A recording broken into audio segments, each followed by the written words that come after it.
সালাম আলাইকুম। দেখেন, এখন ডিজিএফআই এর দোষ প্রথম আলো বলতেছে। তারেক রহমানের এই নির্যাতন, তারপর হচ্ছে ব্যাংক ডাকাতি, হ্যাঁ, এগুলো ডিজিএফআই এর দোষ। তো প্রথম আলো, ডেইলি স্টার, তা আপনারা আগে ছিলেন কোথায়? আপনাদের যখন বিল্ডিং ভেঙে ফেলছে, বিল্ডিং এ আগুন লাগাই দিচ্ছে, আমি বলছিলাম সেদিন রাত্রেবেলা যে এই ভাঙাভাঙি করেন না। 32 নাম্বার ভাঙছেন, আমি বলছিলাম যে এই ভাঙাভাঙি করেন না। মানে প্রতিশোধ অন্যভাবেও নেওয়া যায়, প্রতিশোধই বা কেন নিবেন? সরকার নিবে, যা করার নিবে, কিন্তু সরকার চেয়ে চেয়ে দেখছে এই তিনটা ঘটনা সরকার চেয়ে চেয়ে দেখছে। আমি ন্যায্যটা বলে গেছিলাম। এতে আমাকে, মানে জামাতের একজন লোক আমাকে এসব খুব বিশ্রী ভাষায় এখানে এসে কথা বলে গেছে, আমি রেখে দিচ্ছি আজকে সেই কথাটা। বাবা, তুমি কি দুধ খাও? তোমার কোন পরিচয়? তুমি বড় হয়েছো, তোমার বাবা মা কি করে? এগুলা তো আমি আপনাদের কাছ থেকে আশা করি না ভাই, কারণ আপনারা হচ্ছে ধার্মিক লোক। তো ওই লোক বিদেশ থাকে, তারপরে তার প্রোফাইলটা ঘেটে দেখলাম আমি যে সে বেলি ডান্স দিয়ে রাখছে। সবাই না, হয়তো 1% আছেন যারা জামা সাপোর্ট করেন, তারা এরকম আছেন।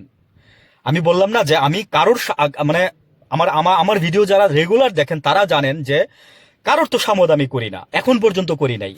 আমার কথা হচ্ছে কি, ভালো রাষ্ট্র এনে দেন আমাদেরকে, আমাদের ছেলে পেলে। এই যে কর্মমুখী শিক্ষা, গতকালকে রাত্রেবেলা ঈদের দিন আপনার ওই যে শিক্ষামন্ত্রী নিয়ে তো আমরা অনেক মজা করছি, আমিও করছি, বা এখানে আমিও, আমার একটা ভিডিও আছে। শিক্ষামন্ত্রী বলতেছে যে আমরা দেখেন পুলিশ নিয়োগ দিছি কিছুদিন আগে, হ্যাঁ, কিন্তু ওনার কাছে তো পুলিশ নিয়োগ দেওয়া না, উনি এক্সাম্পল হিসাবে বলছে। তো বলতেছে যে আমরা কোন জায়গায় মানে এতটুকু ফাঁক রাখি নাই, মানে সাথে সাথে আপনার এই যে যে 6টা টেস্ট দিতে হয় ওইগুলো আমরা নিচ্ছি, পরের দিনে আমরা ওই জায়গায় পাঠাই দিচ্ছি, পরের দিনই ট্রেনিং এ পাঠাই দিচ্ছি। মাঝখানে একটা কমিটি বোর্ড ছিল যেখান থেকে আবার পাশ হয়ে আসতো, এখানে ঘুষ খাওয়া হইতো, ওখানে তদবির করা হইতো, এগুলো হয় নাই। এই যে টিচার নিচ্ছেন, টিচারের ইয়াটা কি?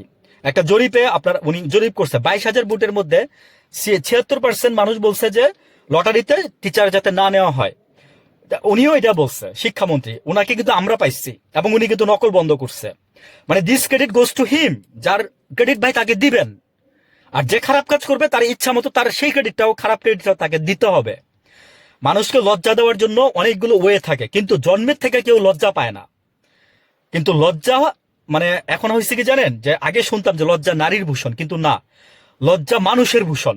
লজ্জা নারীর ভূষণ না শুধু। যে লোকের লজ্জা নাই, সে আপনারা মনে করেন যে জায়গায় বসে আপনাকে খেয়ে আপনাকে শেষ করে দিতে পারবে।